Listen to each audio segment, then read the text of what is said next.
দীর্ঘ এক দশকের বেশি সময় ধরে চলতে থাকা সিরিয়া গৃহযুদ্ধ বর্তমানে সবচেয়ে উত্তেজনাকর পরিস্থিতি পার করছে। সম্প্রতি দেশটির বিদ্রোহী বাহিনীর হাতে একের পর এক অঞ্চল হারাতে থাকে সেনাবাহিনী ও আসাদ সরকার সমর্থিত সশস্ত্র গোষ্ঠীগুলো।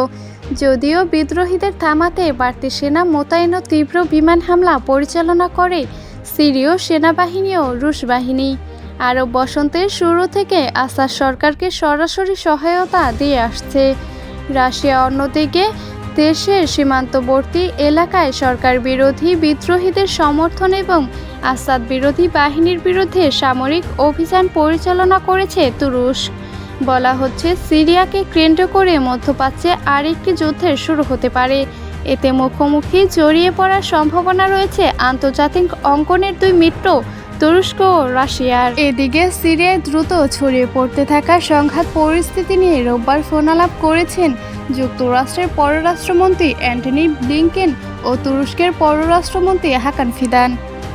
মার্কিন জাতীয় নিরাপত্তা উপদেষ্টা জ্যাক সুলিভান সিএনএর স্টেট অব দ্য ইউনিয়ন অনুষ্ঠানে জানান, যুক্তরাষ্ট্র পরিস্থিতি নিবিড়ভাবে পর্যবেক্ষণ করছে।